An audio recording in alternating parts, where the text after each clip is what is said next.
अशिका की तलाश में मानव अपने साथियों के साथ विलासपुर नामक उसी शहर के बाहर पहुंच जाता है जहां थोड़ी देर पहले अशिका आई थी। वहां जाने पर मानव ये देखकर दंग रह जाता है कि पूरा शहर खाली पड़ा है। सन्नाटा देखकर विश्वजीत ये आशंका जाहिर करता है कि ये सब कुछ शायद नागौरी का किया धरा है। मानव विश्वजीत और सूजल को वृकोदर के साथ अश्वदल के लिए रवाना कर देता है और खुद शहर के अंदर पहुंच जाता है। वहां उसकी मुलाकात नागौरी से हो जाती है। मानव ने बिना डरे हुए जवाब दिया, पहला वार उन लोगों ने ही किया था, मैंने सिर्फ जवाब दिया है। एक गाल पर थप्पड़ खाकर दूसरा गाल आगे करने वालों में से मैं नहीं हूं। और सिर्फ वही क्यों, अगर आगे भी किसी ने मेरे और मेरे दोस्तों पर बुरी नजर डाली तो मैं उसका भी यही हाल करूंगा। नागौरी के चेहरे की मुस्कान और भी चौड़ी हो गई। उसने अपने बगल में खड़े दोनों सैनिकों को बारी बारी से देखा। वो दोनों भी मुस्कुरा उठे। इसके बाद मानव के ऊपर नजर डालकर नागौरी बोला, अच्छा है, अब तुम युद्ध कौशल के साथ साथ राजनीति भी सीख रहे हो। मानव ने नागौरी की आंखों में देखा और चिढ़ाते हुए बोला, अब खून का रिश्ता है आपके साथ, आपके थोड़े बहुत गुण तो मेरे भी अंदर आएंगे ही ना। रही बात उन तीनों को मारने की, तो नागसेन का वध तो मुझे हर हाल में करना ही था, लेकिन बाकी के दो योद्धाओं को मैंने इसलिए मारा क्योंकि हनुमान जी ने कहा था। नागौरी चिढ़ते हुए बोला, ये क्या बकवास कर रहे हो तुम हनुमान जी के पास गए थे या वो तुम्हारे पास आए थे? मानव जब से इस जगह पर आया था लगातार वृकोदर और शुनक से टेलीपैथी के जरिए संपर्क साधने की कोशिश कर रहा था। मानव ये बात अच्छे से जानता था कि चाहे वो अपनी पूरी शक्ति लगा दे, लेकिन नागौरी और उसके योद्धाओं से अकेले नहीं जीत सकता है। शुनक अब मानव की टेलीपैथी के रेंज में आ चुका था। मानव ने वृकोदर को बौने और विश्वजीत को उतारकर जल्दी से अपने पास आने का इशारा किया और फिर झूठा आत्मविश्वास दिखाते हुए नागौरी से बोला, जब हनुमान जी लंका में जाते हैं और राक्षसों को मारते हैं तो मेघनाद उन्हें पकड़कर रावण के पास ले जाता है। फिर मानव ने एक नजर नागौरी के चेहरे पर डाली और आगे बोला, रावण ऐसे ही गरज कर हनुमान जी से पूछता है कि तुमने मेरे सैनिकों को क्यों मारा, तो हनुमान जी कहते हैं कि सबके देह परम प्रिय स्वामी। फिर आगे बताते हैं कि जिन मुहि मारे तिन मैं मारे, अर्थात जिन्होंने मुझे मारा उन्हें मैंने मारा। फिर मानव कुछ कदम चलते हुए नागौरी के एकदम पास पहुंच गया और बोला, और मैं तो ठहरा हनुमान जी का चेला, इसलिए अगर तुम्हारे साथी हमला ना करते तो मैं भी उनको ना मारता, सिवाय उस नागसेन को छोड़कर, उसको तो मरना ही था। नागौरी ने मानव की बात सुनी तो तनिक असहज हो गया। उसे यह तो पता था कि मानव ताकतवर है, लेकिन उसे इस बात का एहसास नहीं था कि मानव के अंदर यह आत्मविश्वास कहां से आ रहा है। मानव इस जगह पर अकेला ही खड़ा था। नागौरी जैसा योद्धा उसके सामने था, लेकिन फिर भी मानव डर नहीं रहा था। नागौरी को चुपचाप देखकर मानव आगे बोला, तुम बेकार में ही अशिका को यहां पकड़ लाए हो, जबकि तुमने ऐसा करने से पहले शायद ही इससे होने वाले खामियाजे के बारे में एक बार भी सोचा हो। नागौरी चौंकते हुए बोला, किस खामियाजे की बात कर रहे हो तुम? मानव नागौरी को समझाते हुए बोला, तुम शायद उस दिन को भूल रहे हो जिस दिन प्रद्योत और अश्वघोष तुम पर हमला करने वाले थे। नागौरी अपने दांत पीसते हुए बोला, मुझे सब कुछ अच्छे से याद है। मुझे यह भी याद है कि तुमने मेरी कवच को यहां से गायब कर दिया, और यह भी याद है कि वो दोनों मेरे क्षेत्र पर दांत लगाकर बैठे हैं कि कब मौका मिले और वो लोग कब मेरे गांव को हथिया ले। नागौरी के बोलने के बाद मानव बोला, और तुम यहां खड़े होकर यह साबित करने पर तुले हुए हो कि तुम कितने श्रेष्ठ, कितने महान हो। अशिका ने क्या बिगाड़ा है तुम्हारा? नागसेन को मैंने मारा है, उसके साथ और भी जो लोग आए थे उन सबको मैंने ही मारा है। अशिका बिल्कुल निर्दोष है, उसका इन सब से लेना देना नहीं है, छोड़ दो उसे। नागौरी ने मानव की बात सुनी तो चिढ़ गया और बोला, अब तुम मुझे बताओगे कि मुझे क्या करना है? मानव धीमी आवाज में नागौरी से बोला, एक बार अपने गुस्से को किनारे करके शांति से सोच के देखो कि तुम अपने लोगों के साथ क्या करने वाले हो। मानव की बात सुनकर नागौरी भी गहरी सोच में डूब गया। नागौरी को यह बात पता थी कि मानव के साथ उसके कुछ और साथी भी थे। मानव उसके सामने था, अशिका उसके कब्जे में थी, लेकिन उसके बाकी के साथी अभी भी गायब थे। नागौरी का एक भी गलत कदम और प्रद्योत अश्वघोष को मौका मिल जाएगा कि वो उसके ऊपर हमला कर दे। साथ ही नागौरी को मानव से अपना दैवीय कवच भी चाहिए था। अगर मानव मर गया तो उसे नागदल का वो दैवीय कवच कभी भी नहीं मिल सकता था। नागौरी ने घूर कर मानव की तरफ देखा और बोला, तुम मुझे बहकाने की कोशिश मत करो। मानव ने नागौरी के पास में खड़े उसके साथियों की ओर देखा और बोला, फिर तुम थोड़ी देर और इंतजार कर लो, सच्चाई अपने आप ही सामने आ जाएगी, या फिर मेरे पास तुम्हारे लिए एक और सुझाव है। इस समय मानव के पास अशिका को बचाने के लिए समय बर्बाद करने के अलावा दूसरा और कोई रास्ता नहीं था।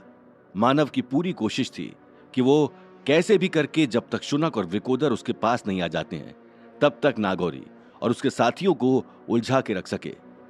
नागौरी ऊंची आवाज में बोला, तुम ये मत भूलो कि तुम हमारे क्षेत्र में हो। तुम इस हालत में नहीं हो कि हमसे मोल भाव कर सको। खैर, तुम बोल लो, क्या कहना चाहते हो? वैसे भी बाद में बोलने वाली स्थिति तुम्हारी रहेगी नहीं। मानव मन में डर भी रहा था, लेकिन झूठा आत्मविश्वास दिखाते हुए बोला, तुम पहले अशिका को सही सलामत मेरे सामने लेकर आओ। नागौरी चिल्लाते हुए बोला, मानवेंद्र, तुम इस आवाज में मुझसे बात नहीं कर सकते हो। तुम महाराज होगे लेकिन केवल नाम के।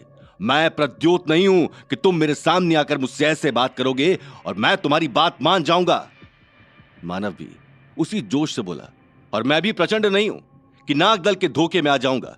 मैं उनका बेटा जरूर हूं, लेकिन वो गलतियां मैं नहीं करूंगा जो उन्होंने की थी। मैं मानवेंद्र हूं, मानवेंद्र, और तुम तो जानते हो कि मैं कहां से आया हूं। ये चालाकी, ये शातिरपना वहां के लोगों की रग रग में होता है। मानव एक लंबी सांस लेते हुए बोला, फिर से एक बार तुमको समझाते हुए कह रहा हूं कि मैं यहां रुक रहा हूं। तुम अशिका को जाने दो। तुम्हारी दुश्मनी मुझसे है, अशिका का उससे कोई लेना देना नहीं है। नागौरी ने मानव की बात सुनी तो चुप हो गया और अपने साथियों की ओर देखते हुए बोला, उस लड़की को लेकर आओ। इसके बाद नागौरी मानव को लेकर आगे की ओर उस जगह की तरफ चल दिया जहां पर नागौरी ने अशिका को कैद करके रखा था। मानव जैसे जैसे आगे बढ़ रहा था उसे समझ आ रहा था कि नागौरी ने यह पूरा नगर ही खाली करवा दिया है। नगर की बनावट भी ऐसे थी कि विलासनगर नागदल के एरिया के सबसे पास में था। यहां नागदल के योद्धाओं की गुंडागर्दी चलती थी। मानव जैसे जैसे आगे बढ़ रहा था उसे कुछ खून के धब्बे भी नजर आ रहे थे। मानव का दिल बैठा जा रहा था कि कहीं इन लोगों ने अशिका पर हमला न किया हो। मानव अशिका के स्वभाव को अच्छे से जानता था। अशिका कभी भी आसानी से समर्पण नहीं कर सकती थी। मानव ने जब सामने से कुछ और परछाई को आते हुए देखा तो उसके दिल को थोड़ा आराम मिला। मानव ने देखा कि सामने से 3 औरतें चली आ रही हैं। मानव ने उन लोगों को पहचानने की कोशिश की तो बीच में अशिका थी और उसके दोनों तरफ नागदल की औरतें, जिन्होंने अशिका के हाथ को कसकर पकड़ रखा था। जब अशिका ने सामने मानव को खड़े देखा तो झटके से अपने हाथ को छुड़ाने की कोशिश करने लगी। नागौरी ने उन औरतों की तरफ इशारा किया और उन लोगों ने अशिका का हाथ छोड़ दिया। मानव ने अपने चारों तरफ देखा तो वो कई सारे योद्धाओं के बीच में घिरा हुआ था। मानव ने फिर से एक नजर अशिका पर डाली तो वो एकदम सही सलामत थी। उसके शरीर पर एक भी खरोंच के निशान नहीं थे। वो मानव के पास से जैसे चली थी वैसे ही सामने खड़ी थी। मानव ने अशिका को अपने पास बुलाया तो अशिका भागकर मानव के पास आ गई और हड़बड़ाते हुए बोली, इन लोगों ने मेरी सारी शक्तियां छीन ली हैं। अब मैं कोई युद्ध या लड़ाई नहीं कर सकती हूँ। इन लोगों ने मेरे ऊपर सिद्धि वाले तीर से हमला करके मेरी शक्तियां कैद कर ली हैं और मेरी दैवी तलवार भी ले ली है। मानव ने आग उगलती नजरों से नागौरी को देखा और गुस्से से बोला, तुम लोग अब इतना नीचे गिर चुके हो? क्या तुम लोग भूल चुके हो कि ये कौन है? नागौरी के पास खड़ी एक उम्र दराज औरत आगे बढ़कर आते हुए बोली, हमें यह बात अच्छे से पता है कि हम क्या सोच रहे हैं। आज जिस तरह तुमको बुरा लग रहा है कि हमने इस लड़की की मामूली सी शक्ति को कैद कर दिया है, सोचो हम पर क्या गुजर रही है जो तुमने हमारे इतने कीमती कवच को हड़प रखा है। मानव उसी तेवर से आगे बढ़ते हुए बोला, हो तो ये सब उस कवच के लिए है? मुझे लगा था कि तुम लोग यहां अपने साथी का बदला लेने के लिए आए हो। तुम लोगों को जरा सी भी उम्मीद नहीं है कि तुम लोगों ने ये सब करके क्या बिगाड़ दिया है। नागौरी मानव की ओर देखते हुए बोला, अभी भी कुछ नहीं बिगड़ा है। तुम हमारी शर्तें मान लो तो चीजें पहले की तरह ही ठीक हो सकती हैं। मानव ने एक बार अपने दिमाग पर जोर डालकर वृकोदर और शुनक की लोकेशन देखी तो वो दोनों अभी भी दूर थे।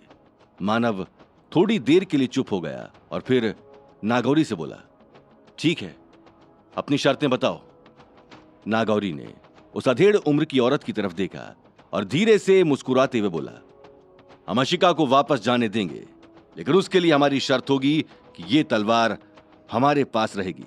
जब अश्वघोष आएगा तो मैं ये उसे दे दूंगा। दूसरा कि अगर तुमको अशिका की शक्ति वापस से जागृत करवानी है तो तुमको अपनी शक्ति को बंद करना होगा। मानव ने नागौरी की बात सुनी तो चौंक गया और बोला, तुम पागल हो गए हो? तुमको ऐसा लगा भी क्यों कि मैं तुम्हारी ये बात मान सकता हूं? नागौरी के पास खड़ी औरत बोली, क्योंकि हम तुम्हारी दोस्त को उसकी शक्ति और उसकी जान दोनों वापस कर रहे हैं, वरना अगर हम तुम दोनों को मार भी दें तो भी किसी को खबर नहीं लगेगी। और तुम्हारे साथियों की बात सुनकर अश्वघोष तो हमला करने से रहा। मानव ने एक नजर अशिका की तरफ देखा और नागौरी की तरफ देखते हुए बोला, मैं तुम्हारी कोई बात तभी मानूंगा जब तुम अशिका को उसकी शक्ति के साथ सही सलामत यहां से जाने दोगे। नागौरी ने उस अधेड़ उम्र की औरत की तरफ देखा और आगे बढ़ने का इशारा कर दिया। औरत चलते हुए अशिका के पास आई और अपने कंधे पर रखे तरकश में से एक तीर निकाला और एक मंत्र के साथ अशिका के शरीर में चुभो दिया। देखते ही देखते अशिका का शरीर नीला पड़ गया। मानव की सिट्टी पिट्टी गुम हो गई। उसने चौंक कर अशिका की तरफ देखा, फिर उस औरत की तरफ देखते हुए गुस्से से बोला, ये क्या किया है तुम लोगों ने इसके साथ? औरत ने मानव की ओर देखा और बोली, उसे कुछ नहीं हुआ है, वो कुछ देर में ठीक हो जाएगी। मानव ने आगे बढ़कर अशिका को संभाला और धीरे धीरे अशिका वापस ठीक हो गई। जैसे ही मानव अशिका के पास आया, अशिका धीरे से फुसफुसाते हुए बोली, तुम मुझे यहां से मत भेजो। अगर मैं चली गई तो मेरे पिताजी कभी भी यहां नहीं आएंगे। अगर मैं यहां रही तो मैं तुम्हारी ढाल बन सकती हूं। मानव अशिका को संभालते हुए बोला, नहीं, मैं अपने आप को बचाने के लिए तुम्हारा इस्तेमाल नहीं कर सकता हूं। तभी नागौरी की भारी भरकम आवाज गूंजी, अशिका, तुमको इसी वक्त यहां से जाना होगा। तुम अब आजाद हो। जितनी जल्दी यहां से निकल सकती हो निकल जाओ। जाते जाते अशिका ने मानव को गले लगाया और उसके कमर में कोई चीज कूंच दी। क्या है वो चीज जिसे कूंच रही है अशिका मानव के कमर में? क्या वृकोदर और शुनक समय पर पहुंचकर मानव की मदद कर पाएंगे? क्या बौना और विश्वजीत मानव की मदद कर पाएंगे? क्या नागौरी ले लेगा मानव की शक्तियां?